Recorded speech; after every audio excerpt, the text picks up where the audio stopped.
and welcome to the DM's Book Club, a weekly podcast where we talk about some Dungeons and Dragons, and we try and see how we can fit it into our role-playing campaigns. Woohoo! I'm back, baby. You're back. Hello. Welcome back, Hamilton. I think I just opened my Zoom room and you were just in it. I was like, oh, hello. And then here we go.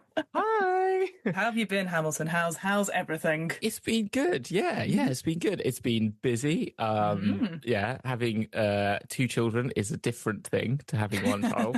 That is for sure. I mean, there's like, but like, it's kind of like going back in time. You're like, I feel like I'm having memories of all like 5 years ago when I did this 5 years ago. And so it's all a bit like, it's just kind of weird. It just brings all the nostalgia of the memories back from that time. And then also the crap things like having nappy bins again. Oh, no. Blah. No, thank you. Yeah, exactly. Yeah, and your Necromunda, every model's a Necromunda model contest is finally done, because I know you were talking about that last time. Yeah, we've been doing some videos. I had one of those classic awful things where we recorded the third video of the like finalists video. I just went to edit it the other day and there's my audio and no one else's audio. Podcast nightmare. Yep. Such a classic podcast nightmare. It's like it happens, the amount of times it's happened, you think it wouldn't happen anymore, but it still does. So that's really annoying. But we've had, it's been like, it was an amazing competition. It was a lovely thing to have happen whilst I was off, because it was like I could just be involved in and keeping an eye. And there was just incredible models that people made. And it was kind of insane. Like the level of like response we had 160 entries. Whoa, that's individual incredible. entries. Oh, from like 90 people entered 160 different things. Okay, if you said like 5 people that entered, I was upset, but it's still 90 people. That's like double digits. That's very impressive. And you know what? I was saying this to you before.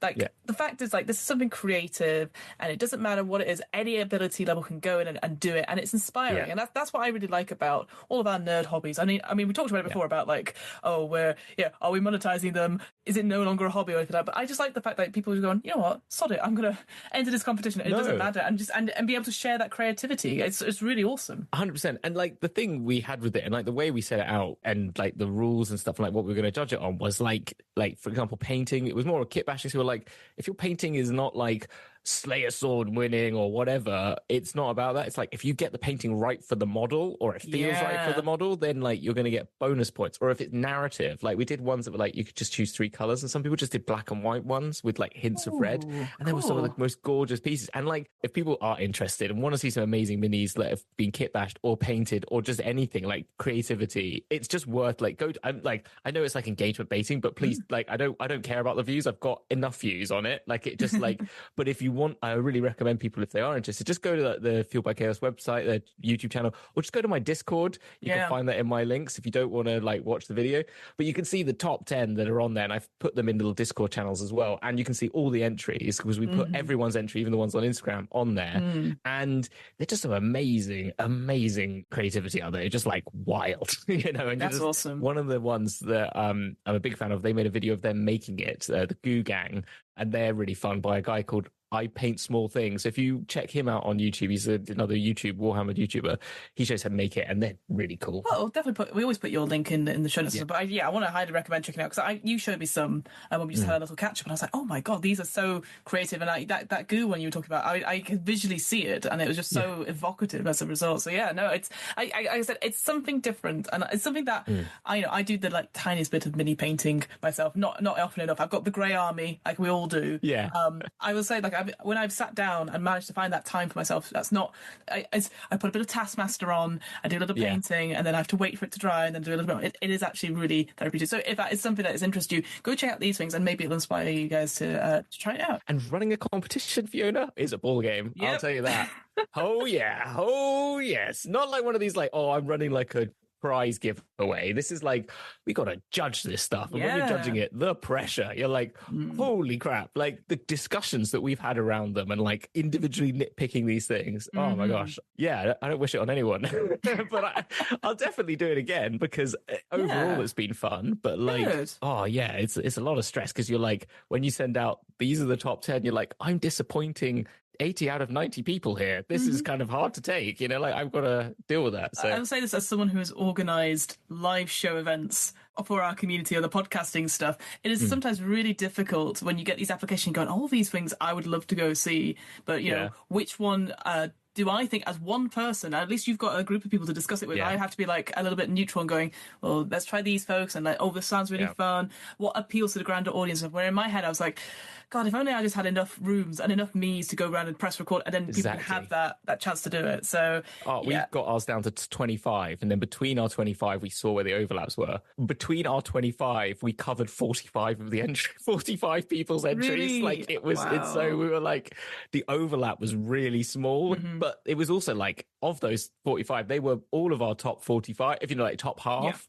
It was just that our different ideas of what the top halves was really interesting. Yeah, it's literally like on a knife edge. They're so close together. But also, I think you've raised an interesting point. We will go into our topic, obviously, our conversation in a second, but I feel like some people shy away from that responsibility. Like you saying, like running a competition is really difficult. I find it sort of like scheduling and running stuff, being a volunteer for certain things, also very difficult, because you do, like you said, that expectations are like, you need the event to run well, and how much can you put your resources in, etc. But I do want to encourage people, like, if they're ever thinking of like doing something like this, so like you said, like your competition or running something, just to go for it and ask the community. So a lot of the time, like I found it interesting when people go, I want to do a live show, I want to do something, but I don't know who would come. I was like, well, why don't you ask if people want to collaborate? Like that's the main thing I found, is like asking people, like, do you want to collaborate? You know, that's how I've had guests on DM's Got. It was like, do you want to come and just chat about your favorite RPG or a topic of D&D? It doesn't have to be anything, and it just is interesting to hear other people's views. That's why I always think like DM's Book Club, when it's not solo actual plays of me being stuck in a fairy mound, it is, you know, it's more beneficial for having people to collaborate with, yourself absolutely included in that, and just be able to talk things, because then I see different ways of the work that we're looking at. And so it's one of those things, don't be put off where you think it's a lot of work. It will be a lot of work, unfortunately, but if you get other people around you to help you, then that's one big step, you know? Oh, it's a great experience. Yeah, no, 100%. And like, it's one of the things that I've mentioned to you off camera about like doing the Warhammer stuff, is that it's a lonely experience a lot of the time when you're just like, I write the script, I record the script to myself, and I edit myself, and then I put it out there, and there's no one else to talk to the whole way through that process. And it's all just you, like, what's the idea? Is this good? I'm doing the modeling. Is this okay? I don't know. And you just put it out there. Whilst when you're doing something like this or competition or anything like that, you just got someone else to go, hey, am I being an idiot? You know, it's really helpful. But also just like to share like the experience with as well. Like, it's in just being like, just to say, this is fucking shit right now, isn't it? Yeah, it is. Oh, this is really fucking amazing, isn't it? Yeah, we're fucking cool. You know, so, I hadn't thought about that. Because again, a lot of Warhammer, a lot of D&D lore videos as well is usually just one person talking stuff. Whereas I'm glad that we have this sort of discussion going, like, are we being fools? Are we not seeing what everyone else is seeing, and also being aware, like, we're not professionals. I mean, we're not professional at anything, but it's just like going, wait, if I don't see this right and my co-host doesn't see it right, then what are we actually seeing? And then be able to pick it from there. It's just, hopefully it's more accessible to people who are like, what the heck is going on? You know? We hope so. And we have like, we agree on a lot of things and we disagree on some things. And I think that's what makes it interesting. And so like, you know, I think it's all part of, I think people prefer like the one person telling them a story and this is it. Or and some people prefer the like, hey, it's a discussion around it. Because there's different types of content throughout all media, I guess, that are like that. Really. Absolutely. Well, Hamilton, we've bought enough time talking about you and your amazing stuff as you've been away.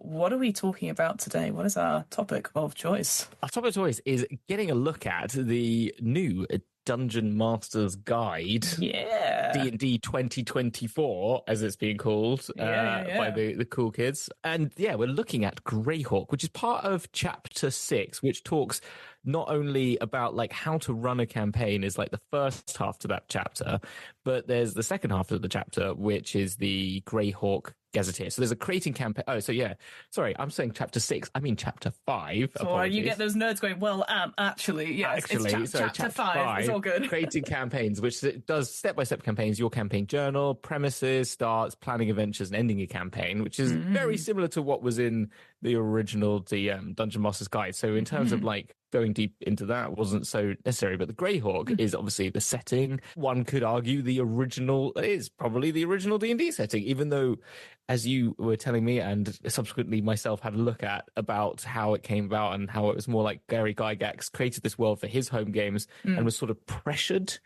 into releasing it. because that wasn't really the premise of D&D. The idea for him was like, it's about making your own worlds. Yeah. So that's what we're looking at, is this, they've done in here a very short, it's not actually a very I don't know how many pages is in the book, because even though I've got the book. I know, we both have books elsewhere that we were kindly gifted, which is lovely. Yeah. Thank you so much to yours. Is it yours? It is yours. It is yours truly. Yours truly, yeah. It's so weird. I was going to say thanks to yours truly. Yours truly and Wizards of the Coast kindly gifted us not only the DM's guide but also the player's handbook as well, which we've yet to crack into just because of various scheduling stuff. But yes, well, because of baby, baby, the baby, and and I was thinking about this on the train about like, well, why did they choose Greyhawk? They're in a real nostalgia push at the moment. It feels like all of this last year, the 50th anniversary and stuff like that. But I think also since they're bringing out the Faerun book, Forgotten Realms Primer, they thought, well, what's the next one? Oh, well, let's just go with Greyhawk as the alternate. And I'm going to say, first off, something. Okay. Let's go. I'm sorry. I'm talking a lot now. Because I've been away for so long. I've got opinions. Get them out. I've got opinions. I haven't had a chance to get my opinions out. Let me get my opinions out. Is that after our last thing that we talked about together was Eberron, and we did a lot of looking at Eberron. And it's a long time ago for everyone here, but I think that would have been a better shout, because I think I'm reading this and I'm going, well, this is basic. Boring. Yes, that's what I felt too as well. Again, as you said, it is more of an outline, this sort of thing. Like, it talks about the history of what Greyhawk is, and personally what I liked about it was that it said, with most of this actually came from the World of Greyhawk Gazetteer that was published in 1880, which then I went 1880 all the way back in 1880. Oh, you know how it is. 1980. Apologies. Yeah, actually there. And that was mostly just a list of cities. And because obviously back in the day, it was more of a war game type game. And so it is more of a list of stuff and more like stats and information about stuff. Yeah. So what they've done, they've sort of copied that and used that sort of as an inspiration for this. And as you rightly said, there was a lot of like saying like, oh, we'd love to know, how do you do it? You know, like rather like, what do you think? And so in the 1980s, Gary Gygax, along with TSR, published this folio, but had stripped out a lot of what made Gary Gygax's Greyhawk for them, but for that campaign. So it's used as a template. So I can understand why they have used it for the DM's guide. Because again, this whole chapter, as you rightly said, is about how do you create campaigns? Where do you start? How do you do a world?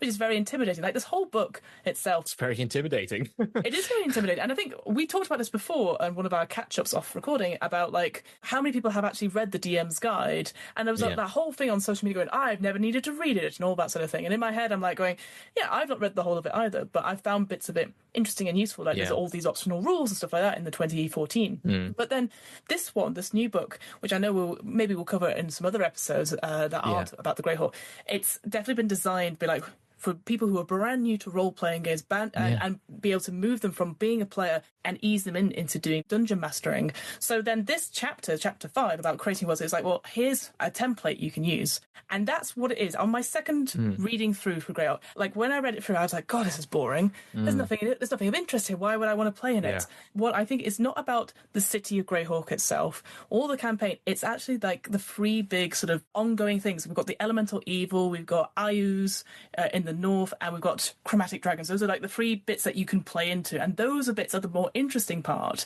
But the actual cityscape itself, it's not as interesting as I was thinking. Like Waterdeep was my example. I was like, Waterdeep's more interesting to me. Ravnica as well, Eberron, all these places have something about them which is like, oh, that's really interesting, so you don't want to leave the city. Whereas I think Greyhawk, what's interesting about it is that the city is quite bland, that you can really build and and yourself on that. But then the rest of the world has some interesting bits that you can take and then build on your own. So that's why I think they picked Greyhawk. Not only was it just a very simple template they could copy and paste, but also have it as a way of like going, now build your own. Yeah, I think for the second time around reading it, I was like, okay, I see what they're trying to do, but does it interest me as a GM who has run lots of different games, created their own worlds, and then done a little bit of D&D running? Not particularly. I was totally with you, because I was like, I haven't thought of that. That's a really good point, because actually, yes, it is part of this wider idea of how you run a campaign. Here now, as an example, of a world that you could use to run campaigns. And they've given, and handily when you're going through this book, it says, oh, here's how you could make campaigns using these three main antagonists and how antagonists should work. And it's always good if it's not sole antagonists. They have collections and they have like bandits that work for them and they have mercenaries and you're part of a wider thing. So you have connection to NPCs and it brings connection to the world. You're like, that's really interesting. Totally love it. I completely see it. And it's a really good point. And and the way that they've structured it does work well as an extension of that wider chapter. Yeah. But I would still go back to my point of why I think Eberron is better is because in this, and I'm reading it, and they're trying their damnedest to make every single area seem different enough. Yes. But if I was a first-time role player and I read this, I'd be like, well, this is fucking dull. And like, this is so generic now. And it's in 1994, after Planescape came out, this is outdated. In 2004, when Eberron came out, this is way more outdated. In a time where we've got all these other worlds that we're exploring, this is way, way, way outdated now. Like, the world, the way it's created, and not even like they're antagonists that we now realize have no real reason behind them. There's like, I was keep reading it and going like, why did the chromatic dragons want to take over the world? It doesn't even give a reason. It's like, they just want to get more treasure and have people look up. I'm like, well, that doesn't lead to some sort of apocalyptic. I use, which I always thought was Lutz until you just said it. You know the reason why I know? Because this is my big point of the last couple of books with the player's guide and the DM's guide, is that in the lore glossaries, we have pronunciation guides. That was the only reason. Right. I will say, I was like, because I also thought Luz as well. I was like, oh, I use. I was like, hooray. And then I saw Cast the Destroyer as Kos. K-O-S-S. And I was like, no. It definitely says Kaz. Is this a GIF versus GIF thing? I was like, no way. It is a double-edged sword. But yes, it is Ayus, apparently. Well, it's the same world that has Sorkoj, which I spelt with a T-S-O-J, but whatever. So, but point is that like all the three, like the elemental evil is the only one I'm like, oh, apocalyptic want to overtake the world with their elemental evil, but I still felt like, but why? And I wasn't like captured by any of these evils, and it wasn't even like giving you like, well, I use, he's like bitter because of being entrapped, and it's to get back at these individual people, and it's about destroying all the people that hurt him. But I just felt like the worlds were like, oh, it's a bit wastelandy up here. You could make this more about a Monster Hunter campaign. I was like, yeah, but if you talked about Eberron, we just kept going like, here is the Wild West. Here is freaking Magic City. Here is like a floating bastion of like some sort of quite authoritarian government that has people disappearing in their weird like Cold War-esque vibes. And you're just like, that would be, I think if they chose Eberron, they would be able to cater to so many different like people's like ideas of what fantasy can be, and like open them up to other ideas of what fantasy can be. Like fantasy can be Indiana Jones fantasy, like it is in some parts of Eberron. Fantasy can be wizarding. Fantasy can be political intrigue. Yes. And they try really hard in this to find it, but it doesn't capture me in the same way. I completely agree with you. If they couldn't use Eberron for whatever, like maybe licensing reason or anything like that, you think, why not Waterdeep? Why not Neverwinter or anything like that? Because obviously Waterdeep, you have the factions. Neverwinter, you have, again, that political intrigue and stuff like that. I think overall it is the nostalgia that's done it, and a sense of like, there's not much here, but that's good because we're, again, catering to new dungeon masters. And what I will say, I think, again, a point to its credit, you sort of mentioned it, the structure that it has. So you'll go through, say, for example, each of like part in the city, so like each of the inns, and then it will be like reasons to visit, and it'll be 3 reasons. You're like, great. And he goes, oh, character backgrounds. Oh, well, if you are an artisan or a bard or anything like that, then you might have a connection here. But the problem I found was that everything, so like even the city government or anything like that, it'll have like a little bit of detail, very similar to like how we had for Planescape. But then, as you said, no motivation, no wait, what's going on? And I feel like a good example of the opposite of that, which went maybe too overboard for it, was like in Saltmarsh.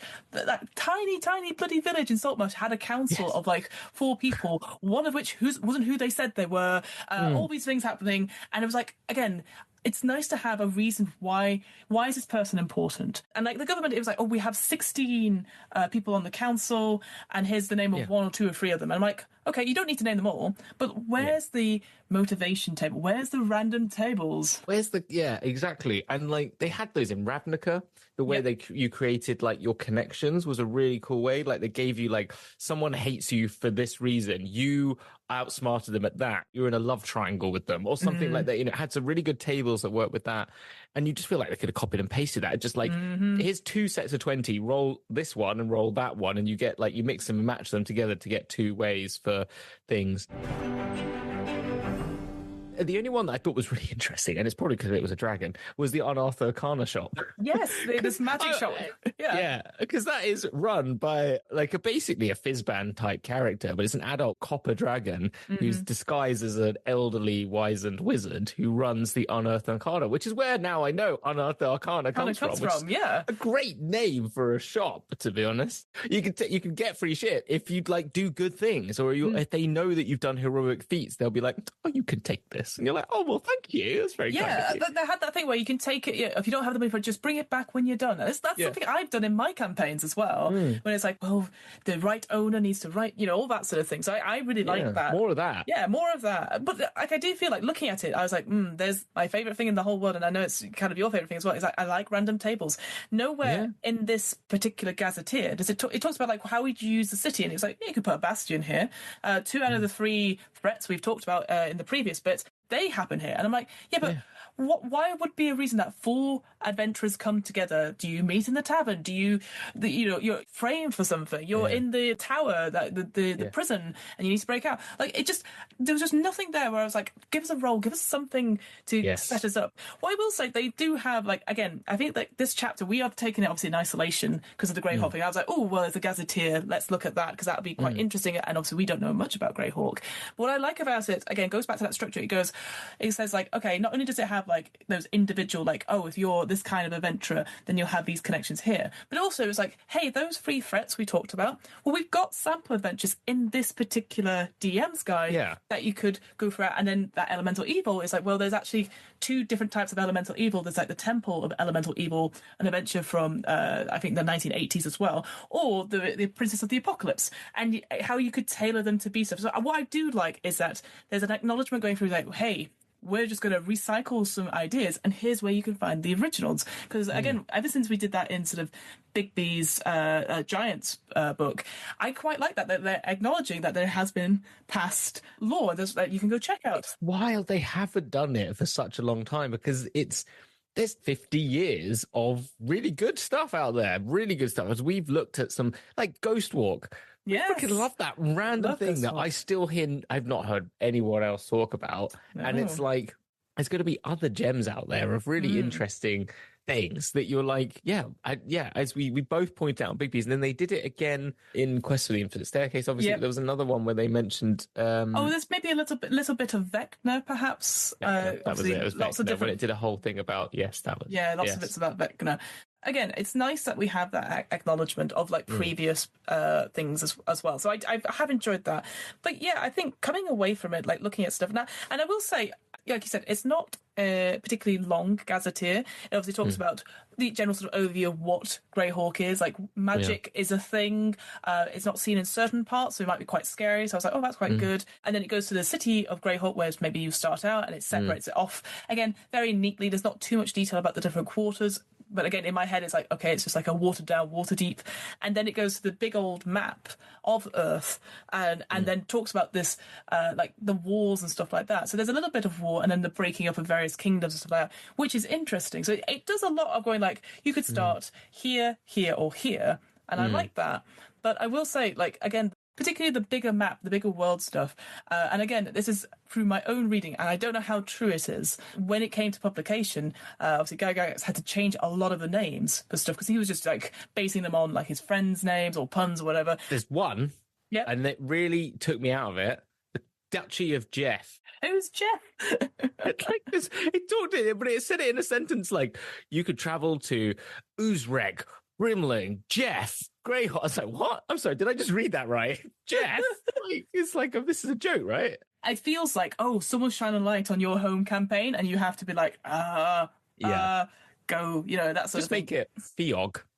That's what you have to do. When I was in a prog band in my teens, we named a song called Lars Ram, and it's because it's Marshall backwards. Oh, that's pretty good. I like that.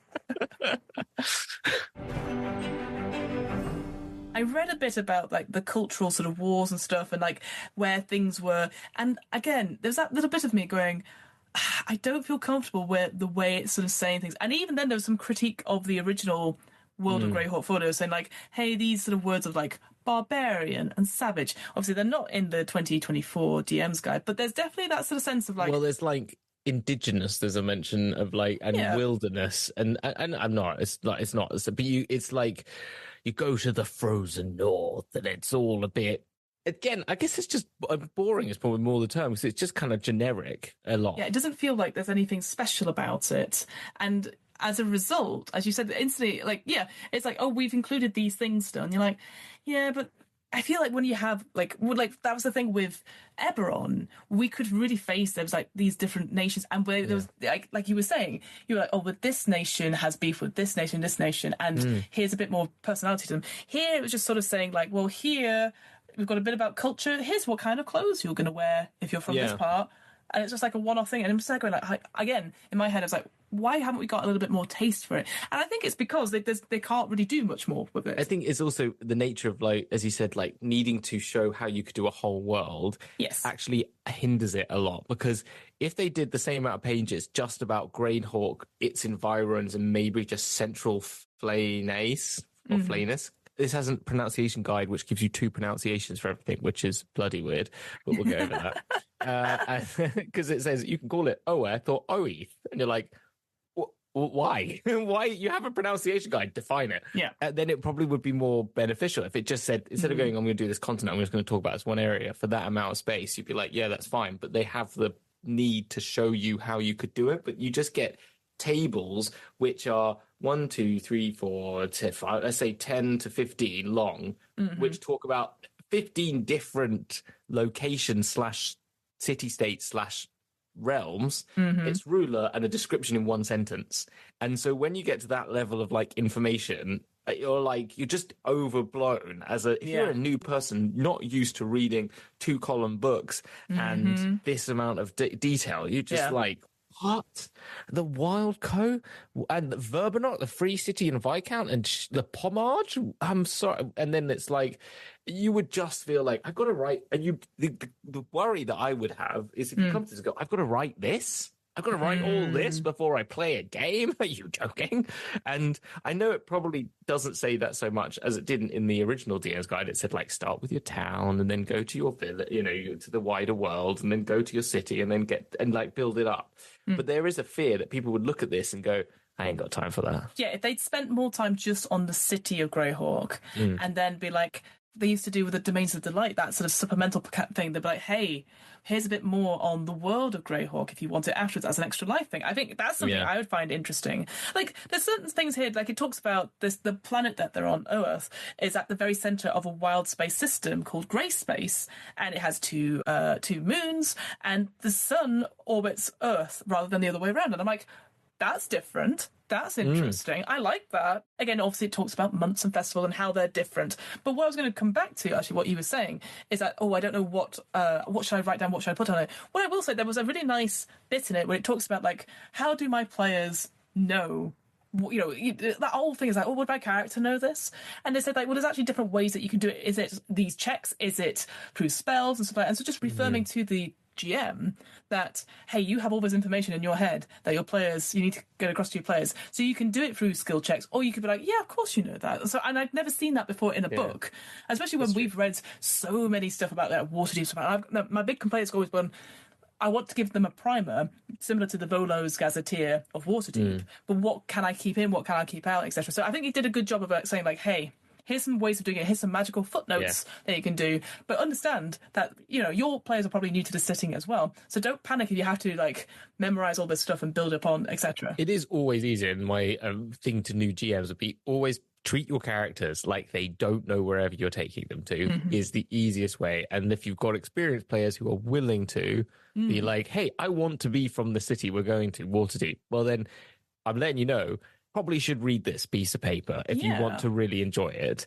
If you don't, then it's probably not a good idea, or we can work it out together. But you'd have to have that conversation, because it's like you as a player are taking on a lot of responsibility if you want to be from Waterdeep, whilst it would make your life easier, my life easier, if we say your uncle is from Waterdeep. And so you visited as a child, you know of it, but you don't live there. And let's go with that, because then it can still be new to you, because then we don't have to do like, oh, because you do have those moments. And I think it breaks the reality, and you know what I mean, reality, but like it can break it when you're like, oh, I would know a pub to go to, wouldn't I, DM? And you're like, yeah, of course you would. And you tell them the pub they go to.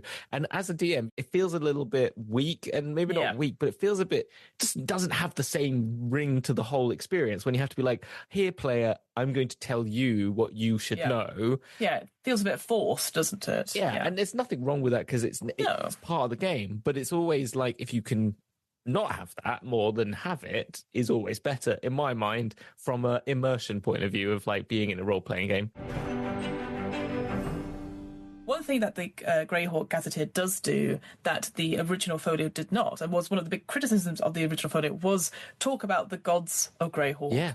Again, not in too much detail. Similar to the player's handbook, that just had several lists of different pantheons and stuff like that, which I thought was good. But what I thought was interesting, and again, it's not necessarily a new or brand new thing, but this idea of that there's greater gods and lesser gods, and then obviously certain ones like Tharizdun and Vecna, they'll be in the lore glossary, but all these other ones you could just really make up. My favourite one is just called Cuthbert of the Cudgel. I thought that's a great name. I would like that, and that is basically practical, honest folk, and in it it's just it's a circle at the centre of a starburst of lines. But that's just like typical worshippers. You don't know what the philosophy is of that or anything like that. You could just make that up. My favourite, can I say my favourite? Far Long, the dweller on the horizon. Yeah, I thought that was good. Yeah. What was interesting, so not only does it have like, who they are, what their sort of vague realm title is, it doesn't talk about like, they're good or evil, which is interesting, but what it does have is its home plane. And they're really feeding into this stuff about where you can find these gods. And again, in the next chapter, chapter 6, it talks about a bit more about the different planes, both inner and outer. And I think, again, it's that sort of thing where you can find these, and that gives you an idea of what kind of alignment they would be, as well as what the symbol is, and also typical worshippers. So, again, bare bones, but I like practical, honest folk. Well, that could be anyone, right? And that's good. So you could be like, oh, well, Cuthbert comes out, etc. What did you say? The Farlong is travellers. I like that. Yeah. Like, again, like if someone's guiding you the way and they pray to Farlong, that sounds good. It is a very condensed version of a primer to a world, which it is. And it's just, and I think maybe we're probably, it's hard for us as people who have played this game for me now, 7 years again in the second round time now. Jesus God. Oh my gosh, I'm getting old. And like to come to this and be like, ignore all your D&D knowledge, ignore DMing games for that long, and come at this as like, is it? But I still do think that even after all those years, reading this was very difficult to do. I found it really dull at times, and I think it could be better structured and like more succinct in other ways and more deep in the others. Like I don't need 15 different realms. I could just have, because there's a lot of kingdoms here. I would put the different eastern, northern, central, old Coland and western Flanace as like I would have got rid of the different areas they had and just done here's the place, here's like the key words, and written it as paragraphs, as prose, like prosic stuff, and then said, here's 2 really key realms here and something about those that's really intriguing, and just explain how you could build, like, because I think what if they're trying to teach how to make it, it'd be like, show everyone like how you make realms. Here's like a variety of like different geographies. So like you're talking about Eastern, Western, Phineas or whatever, which still I think is not cool enough, because I think it's just like they haven't got different names. It's not like everyone, where it's like every single region then has a name, like Corvair and those things. Continents, yeah, absolutely. Yeah, it would have been better. I think it could have been better. Like widen it out, give an idea of that in more detail and then zoom in, but onto less things in more detail would help people who are coming to creating their own worlds to understand, right, this is how I create a region. Within that region, you can talk about all of them and say, this is about conflict. This area is like a place that was settled by the Great Kingdom. The Great Kingdom fell apart. So this is a world that is a breaking apart. It's a loss of a world. It's like Britain, it's a debilitating once reigning empire that's falling apart and crippling itself. And then here are different worlds coming out of it that are flourishing in their own way and creating their own identity. Yeah. And you can talk about the Great Kingdom and one of those new identity, like new kingdoms or regions, and say, like, this is what it's like in the Great Kingdom. It's just like dull, dreary, it rains all the time. I'm talking too much about Britain. And then it's called the Great Kingdom. I mean, geez, it's like on the nose, right? And then here's one of these flourishing new places that has arisen out of the remnants of it and made independence. And this is what they're like. And then it teaches people who are new to this, like, oh, I see it, right? I can make these allegories, or I can make these things in this game, or I can talk about the ruins of a lost nation, once great nation, if it was ever great, you know what I mean? And here's like a world of like people rejoicing in the new and creating things, and it just shows like concepts and how you utilize concepts to create realms and create worlds and talk about the conflict between those two. And I think that's because if that's which you pointed out to me that this is what it's about, then that feels like what they should do. Yeah, I think for me, thinking about it, I wonder if they should have stuck to the city of Greyhawk and the city of Greyhawk, and then Greyhawk. No, that's my own thing. Everyone's pigs. It's like that is like the Terry Pratchett, right? That's like Ankh-Morpork Pork and Greyhawk. Yes, Greyhawk would be like the city of Greyhawk, and then the surrounding areas where you have Castle Greyhawk, where it's a dungeon, or you have these other areas, and then all the rest of it, that world. I think it needs another chapter dedicated or something like to really expand on it, because again, if I'm starting out again, and I've done this before, we've done it as a previous DM's book club, so where do you start? Do you start from like small and go big, or do you start big and go small? And I feel like what they've done, they've tried to put it as a streamlined thing, which is always good. Don't get me wrong, I'm like, I like how it's done, it streamlined it, but I've just gone there, I need more if I really want to run it. You know what I mean? Like I think currently, I feel like you would never run Greyhawk as it is there. For me, I'm like, okay, if I didn't have any time, or if I just want to start, I don't have time to create my own city, I'd use Greyhawk. But I feel like I would never start like, here's the world, okay, where we're going to put you. Like, I feel that for me, that's not my GMing style.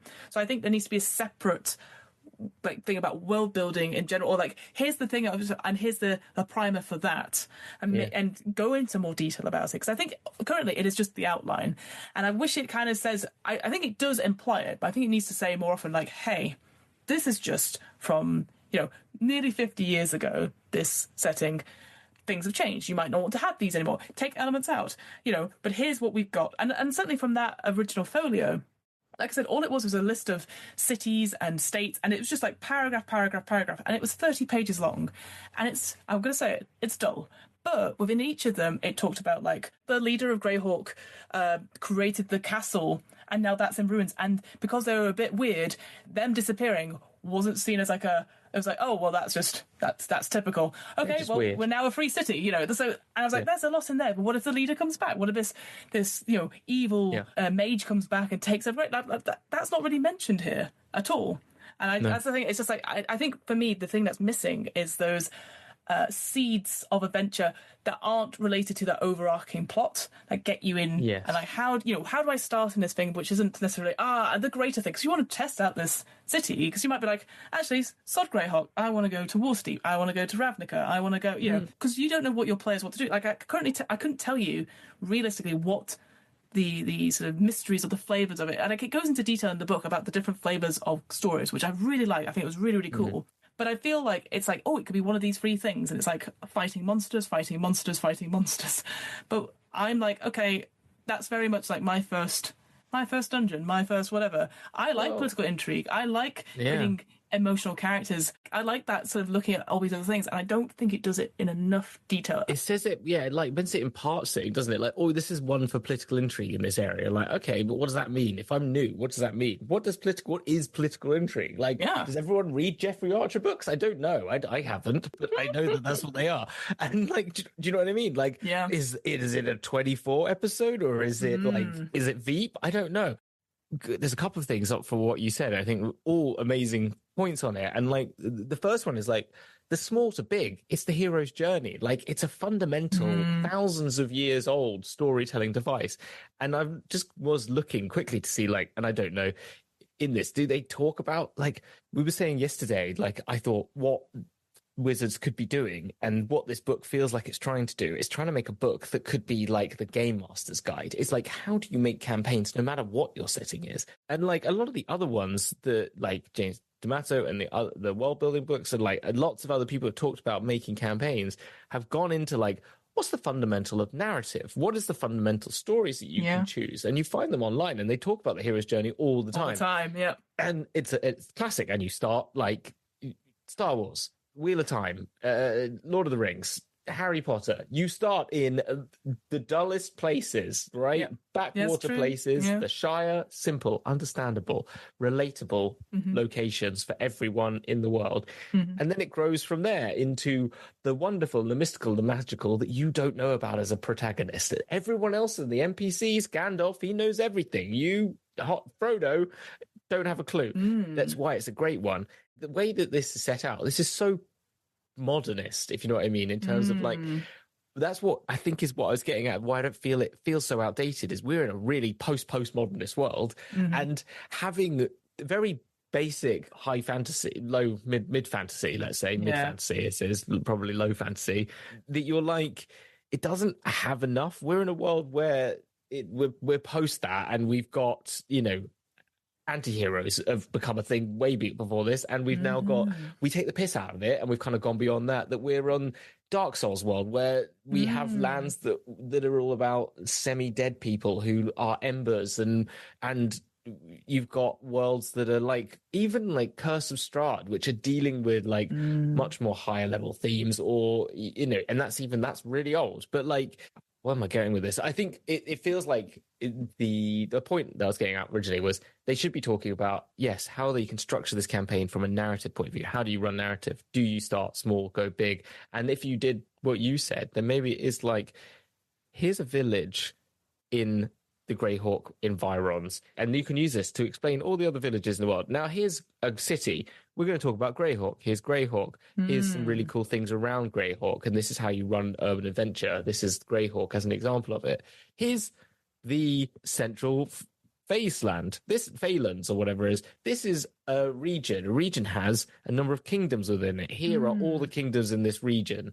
And I think if it was generic, it doesn't matter, but it wouldn't be 20 sets of 5 different places that are generic. Here's one set of generics, and then it's like, here's the continent, and these are the 5 different areas of the continent, which all have their own things, like we just talked about a minute ago, and they're all different. But this one, you go into more detail on the central Flayness and talk about the Kingdom of Farundi, Valuna, Greyhawk, and Selene, and say, here's real depth in all of these. And then you could be like, and now here's Eastern Flayness, Northern Flayness, Old Caelan, Western Flayness. Now, these have different kingdoms. We won't go into them, but their difference is this is about political intrigue, and here is how, and these are why, because they're in a cold war between the two, and I feel like maybe that would be a way to do it. Yeah, and then like you said, take those particular, say, 5 nations or 5 whatever that you've got in that central one, and then be able to copy it or do something similar. Yes, exactly. Yeah.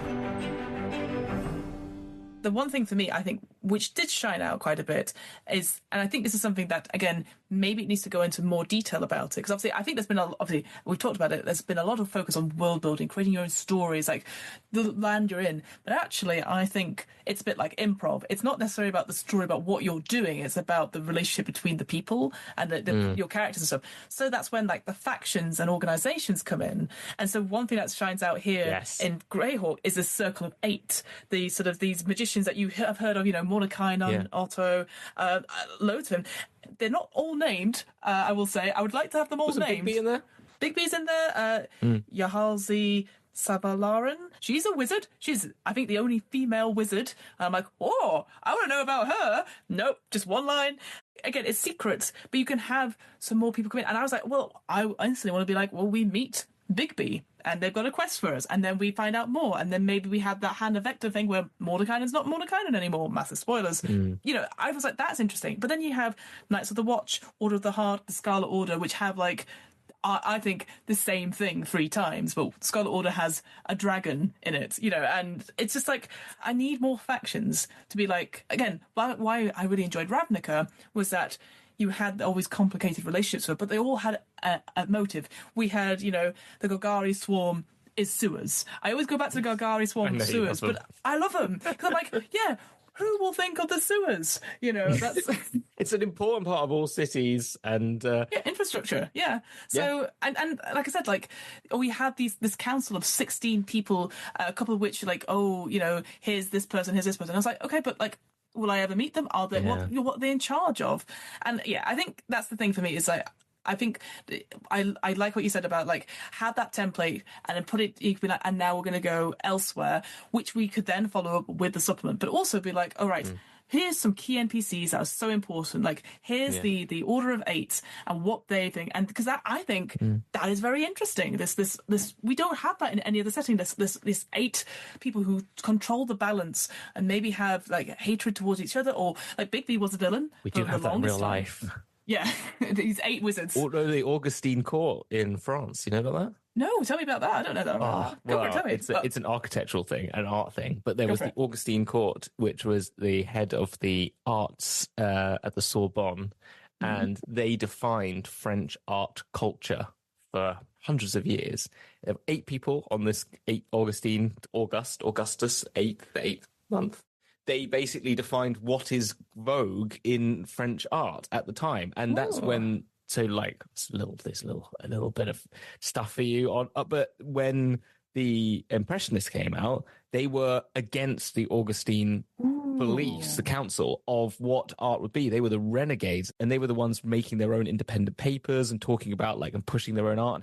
Yeah, if you wanted to put your art in a gallery, you had to have it approved in all the galleries were run by the Augustines. So that's why they had to do them in their like studios or back rooms or hire out clubs where they showed them off. And it was all like gauche and against the ruling class and stuff like that. So there you go. Take that, what you've just described there about art, apply it to magic. Like instantly, there's renegade mages going like we're going to create our own spells. They don't have to be, you know, Otto's whatever dance or Bigby's hand. Like, you know, instantly I'm like, well, that's really interesting. Like, what do these spellcasters do? I want to know. So yeah, I love that. I'd never heard of that, and I love that idea of like that sort of tension back and forth. That who would oppose the Circle of 8? Loads of people who just, again, we talked about it with Eberron, the sort of abhorrent dragon marks. People are like, oh, we don't trust them. But actually, they're just the natural order of stuff. So that's so interesting. Oh. So it reminds me of something that someone said to me when I was like in architecture and said like, and it was the thing that unlocked me getting into architecture was like, you know what makes the best architecture is when you take something you're really interested in and apply it to what you're doing. And that's how you create good art generally. And I was like, I think that's the same with all these narratives. Take something that you're really interested in that has nothing to do with fantasy or anything like that and apply it to and that's, I mean, it's, everyone knows, but it's like classic narrative, like building of like, take weird French art critics, art like councils, and make them into your wizard council. Or awesome. Exactly. Yeah, I like that. Yeah, I think, and again, I will say this. Obviously, we have taken this chapter out of isolation, but again, I can imagine if they did this. I mean, Baldur's Gate Gazetteer, which we didn't particularly like ourselves, that obviously was from Descent into Avernus, and obviously had stuff about that campaign. But then we had the Waterdeep Gazetteer, which I felt was very separate to the Waterdeep Dragon Heist. And I wonder if that's because, again, I know I keep going on about it, but the point of view of Volo going, well, try this out. Again, that's the thing, makes it so much more engaging. That was the thing. And it made me feel like, right, well, I can give that to my players because it's like, I'm a famous NPC that you might meet, you know. Yeah. Whereas all these other ones, because we don't have that voice, and again, we don't have to have the voice for it, but it just feels like I don't feel like I give this to my players. Obviously, it's written for the GMs to be like, hey, think about this. Yeah, but why are GMs not allowed to have fun? Yeah, you know what I mean? Why do we have to sit there reading fucking boring books? We should be able to read interesting books like that one. And like when we read Planescape, and some of the later ones I haven't had as much fun, but some of the earlier ones were just so enjoyable to read, and it made it engaging. Even the way it was written in the original Spelljammer was just so the voice that was behind it would just brought you in. And the dragon, as you said, the Warsteep Gazetteer, you're just like, I'm enjoying this to read, whilst this I'm like, oh dear Lord. Like, come on, and like Eberron with the little snapshots from the Corvair newspaper. That was good. Yeah, and it was just like a little bit of like, but I love the Planescape ones because they talk to you, and that's probably why I love it so much, because it's in a really great, quippy, taking the piss in some respects, and of you and itself and the players and everyone involved, which makes it fun to read, and it's a really interesting story. And I think I totally agree. Like, this is meant to be I think the point of like why probably no one reads this, where everyone goes, I never read the DM's guide, is because it is a dry book. But actually it should be something a lot of people should read, because it has a lot of really cool things about running campaigns and all those things, and it is really good. Yeah. But imagine if it was written as like, hey, I'm going to tell you a story and how you should, hey, I'm Mort, the flying dead skull. Hi there. Let's create it could become a little bit paperclip, and you don't want it to be that. Like, hi, hey there, I see you're trying to make a campaign. Would you like me to help you with that? But at least it would make it more fun if it was just, make it fun. It's meant to be fun, for crying out loud. Jesus Christ. You know what I've realised, because again, maybe what they should have done is taken Phandelver, because obviously that was such a popular setting. Yes. And obviously it's been made into the, Shattered Obelisk and stuff like that, but have that as here's one everyone knows, because obviously it's one of the most famous sort of like starter campaigns, or even like Dragon Peak or Dragon Ice Peak or whatever it's called. Like, use that instead. Because that's the thing with Phandelver, it feels very simple, but it's like a little village, and there's all these problems and all this, and again, build up on that. But maybe, again, they couldn't do that because they've already made, a big book about it. Why would you just repeat that material? So, yeah, that was the only thing I was thinking of. I was like, oh. But also, I was going to check, because I couldn't find it quickly. With the Planescape ones, we had 3 books, didn't we? We had Fortune's Wheel, and a monster's manual. There was a monster's manual, and then there was the actual sigil, like sort of the setting itself. Sigil in the Outlands, yeah. That was what it was. I couldn't find it quickly. So again, right there, because I wondered to myself, was there actually like a primer that you could give to players with like, here's sigil? I don't think there was. Again, it was just for the GM. No. You know what I mean? That's what I was just trying to think of. Get confused with what's the original, because in the original Planescape 2e, you got a DM's book, you got a player's guide, which you could hand, which was said, and that's the thing. In 2e days, you were told to give a 35-page document to each of your players, and you should read this, and you should know this stuff, by the way.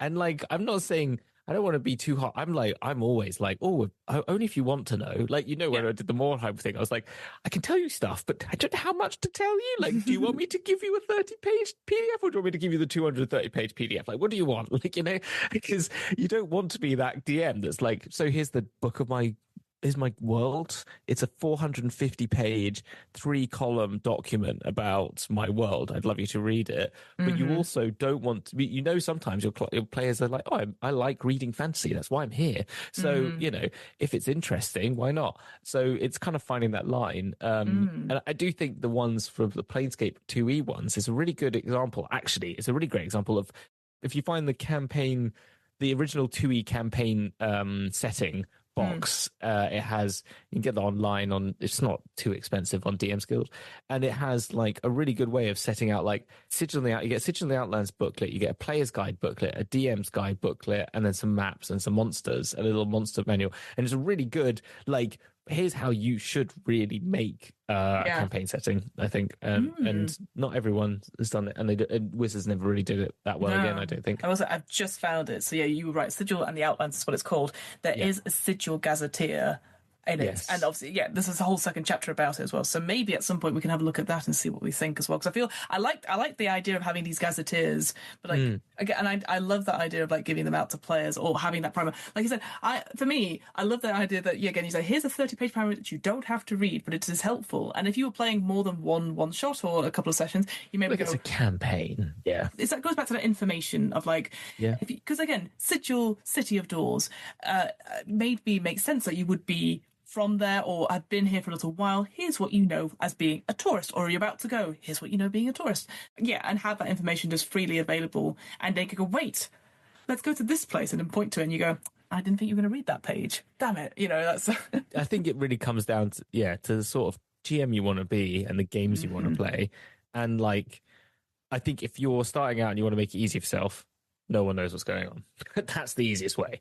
But I also think like, when I was getting into D&D, hyperfixating and everything like that, I would read everything. So I don't know. Your like results may vary as like what you want to do, because I would between sessions want to read everything about what we're doing in our world. And so like for sure. My DM had made his own little thing. And so he had a website for it that he was using as a WordPress to save all his things. So he said, well, if you want to read it, here it is. And I was like, I will. And I was reading it. But some people don't want to do that. But I think what we've come to the conclusion of is like, I think if you were brand new to just writing anything, I think it's a good placeholder, but I suspect no one would run Greyhawk as it's described in the GM's guide. And that's what makes it weird, is that it doesn't feel right to be in a book that is 2024. Is my like final take on it. I don't know if you agree on that, but that's how I feel. Is like, I don't think this has quality of like what else we've seen to be like, here is a fundamental way of doing like building a world. This is what we're going to give you in the DM's guide. I get it, as you said, from a nostalgia point of view, and from and its relationship to D&D. But to be absolutely honest, I'd be like, actually, Wizards, you made the second part, 5th edition, for a reason, right? To reset the rules, to look at it again new. I think of all the times to not be nostalgic is today. Correct. And it seems really weird to not be like, how cool would it be, Fiona, if they came out and said, and this was imagine if we said, in the new DM's guide, there's a completely new setting for D&D. Yeah. And here's a primer for it. And that would mean people would want to, I mean, like from a marketing point of view, I'd want to buy it more than, I can read a remake of a 1980s thing. Could you imagine if they did that and then we didn't have the Forgotten Realms 2-part primer that they're having next year, one for players, one for GMs, and it was just something brand new?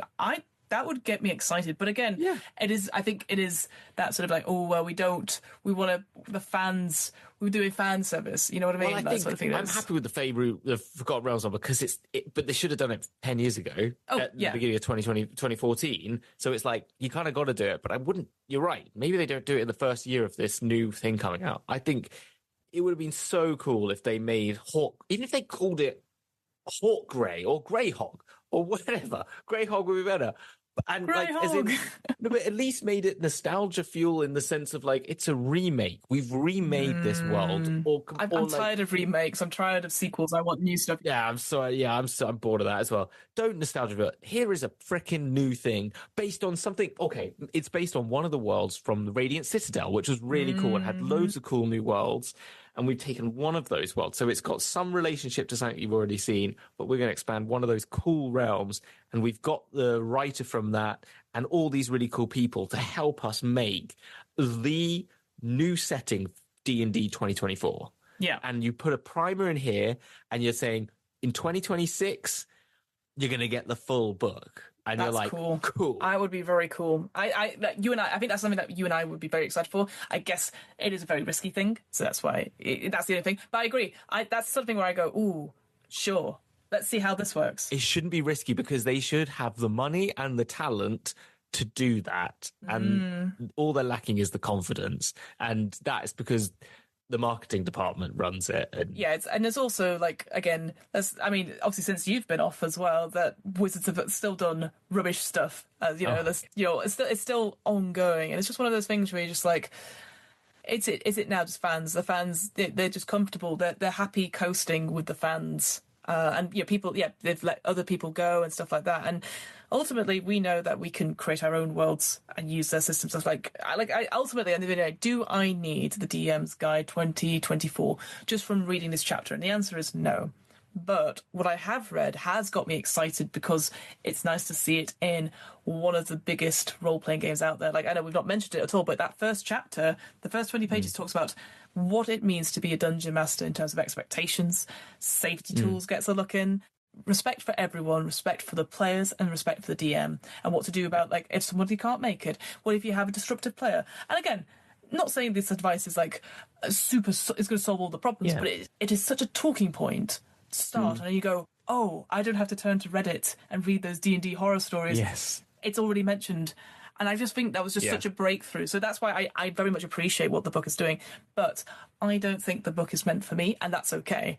But it's like, why else would I use it, you know? Totally agree. Especially when I do think the biggest audience that D&D books have had in the past is DMs, right? They're the ones who buy all the books. They all give it out to the players. But now there's been this shift to be like, well, the players need merch. They need dice. They need this. And let's help them, because then that's more than one person buying it for 5 people, if you see what I mean. So, yeah, interesting. But I'm glad I read it, because I wasn't sure about it. And then I read it and I was like, it's not for me, but I can see what they're doing. And it feels like a vast improvement from anything. So I think it's a good step in a direction. But again, I'm with you. I don't think I would ever run Greyhawk as is in that particular book.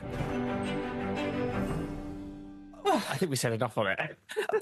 I think, God, honestly, you're back for one episode and then you're like, we're just talking for ages about it. But no, thank you so much, Hamilton, for talking to me about your thoughts. Because I think, it's one of those things where we don't know anything about Greyhawk. I had a quick look at that folio. I went, no, thank you, and put it and shut my PDF. Where can we find you, Hamilton? Where can we find all this Warhammer stuff you've been up to? The results of the Necromunda model costume. Where can we find you on the internet, my friend? Yeah, so you can find me at Fueled Chaos on YouTube. If you search Fueled by Chaos, you find us, or Every Model is Necromunda Model. You'll find those videos on there, and I've been doing that. I also did one about that Games Workshop actually secretly made a discount Warhammer range by accident, which is that was kind of an interesting clickbaity title that actually was true though. I did I realized that you could buy some of the stuff from my army for 40% off by buying them from another range. That's amazing. Which is kind of interesting. Wow. Which is quite fun. And I've got a couple of kit bashes coming out soon. I was trying to edit those the other day, but with everything going on with the Every Model and Necromunda Model, I haven't really had time. You can find me on Instagram at Fueled Chaos as well, Fueled_Chaos, and you'll see lots of stuff that I'm working on my next Kickstarter, because Owen the Blood God is going out to people at the moment. Yes, which is really cool. And I'm working on a thing called Rat Punk, which is going to be a tabletop skirmish game and tabletop role-playing game at the same time. Amazing. Look, you've got which the is all book now. about You're making stuff, you're building stuff. It's all good. Yeah, it's been fun. I was playing with chess pieces the other day to try and test out the skirmish game, which I think is it's actually quite fun. It uses all the dice, but the tabletop role playing game is going to be like an OSR based thing. It's going to be very using the Mort Borgie kind of you roll D20s to figure. You get +2s, -1s. You get -2, -1, 0, +1, +2s and stuff. But there's some fun. You're basically little rats in a cyberpunk world that's got weird arcane shit going on, and dead gods coming back to life and shit like that. So it should be kind of fun. I'm enjoying it. I'm enjoying doing the art for it and writing the lore. I was coming up when I was driving the other day. I was talking to you, and then on the way up, I was making little voice notes to myself of so these are the different these are different gang types, and there's I've got the rulers for all the city. I'm gonna make my own little I'm gonna have to make my own Gazetteer here. Yeah, it sounds like a developer's diary as well at this point as well. So I'm gonna start doing some videos about it on the channel. That's the plan. So I'm gonna do I'm making a game. This is the stuff I've come up with, and see how that goes. Absolutely, might as well, because then it's all content, but also it's useful for you. Can you go, oh, what was I talking about? It's in episode 3. Let me go back to my and I always enjoy reading. I follow a few game designers who give out newsletters, and they'll be like, I'm working on this game. Here's developer's diary. number 7. It goes, it's all rubbish. And I go, oh no. And then they go, but I worked out the system. I'm like, oh good. You know, so it's a nice little roller coaster. That's the feeling of it, is like, this is all shit. And then it's like, oh, this really works. It's amazing. Like, I made these one characters, just like the Arcane Catastrophes, which are like these, they're basically like, they fuck around with and find out. And that's basically the rules. And then I came up with this mechanic for it. And I was like, oh, that's really fun. And then I was like, I tried playing. I was like, oh, it's actually really difficult. And then I was like, oh, but if I do that, oh no, it's really fun still. And then I was like, you know, and you kind of like riding that wave. Oh, amazing. But that's enough about me, because I'm wondering, what? No, wait. No. When? No. How? No. Oh, I've forgotten it. Where? That's it. Where am I? Yeah. Where am I? Yes, thank you. So, what? Hello, it's me, Fiona. When? It is Tuesday, as our Tuesdays. How? God, I don't know. Time zones is weird. And where? I'm so glad you asked. Yes, what am I rolling? Is a twice monthly tabletop RPG one-shot podcast where we do lots of actual plays and interviews with game designers. We've got a lot of interviews with game designers coming up, which is exciting. We also are now part of the One Shot Podcast Network, which is also very exciting. We have just finished the One Shot Network Patreon drive. God, quick, say that 2 times fast. Which we did a lot of shows and stuff like that to raise money for the Patreon. They went fine, as one does. I was great. If you want to go check out the VODs and stuff like that, you absolutely can do. They'll be on the Patreon, so if you subscribe, you send a little bit of money, you can support from $2 a month, and then you can get access to it. Please do, because Fiona's now Big Shot. You say Big Shot, Sorry, it's me. One Shot. Boom, boom. Oh, inspiration there, right there. So yeah, you can go check this out. We've got some interviews coming up when this episode goes out. It will be very close to Dragon Meet. Both you and I are going to be at Dragon Meet, which is I'm going to see in real life. Going to see me in real life. We're going to go for 5 guys. It's going to be great. We've also, I guess we can announce it now, about your live show, the live show that's happening at Dragon Meet.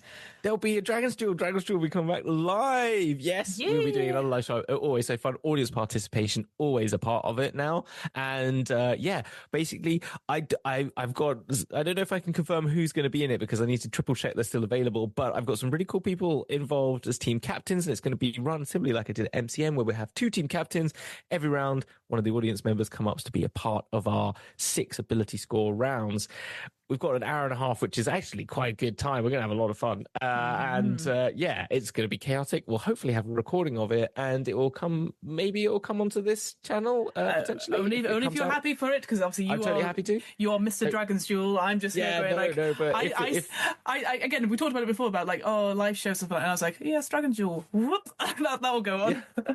No, but if people are interested, let us know, and and I will put it on here, and you can hear the chaos unfold in real time. Yeah, looking forward to it. It's been a hot minute since Dragon Duel's been on, and I was my desktop background, it goes through all my pictures, all my favourite pictures, and we had a lot from MCM that came up recently, and I was like, look at us all having fun. That was such a good time. That was so much fun, Matt. That was such a good show. That was probably my favourite live show I've done. Was that favourite live show that no one recorded because we were just like, Sonic was going to do Dan's got most of it recorded, actually. Oh, has he? Oh, I didn't realise. Yeah. Oh, we'll have to. I mean, on the phone. On the phones, it's a bit shaky, but absolutely.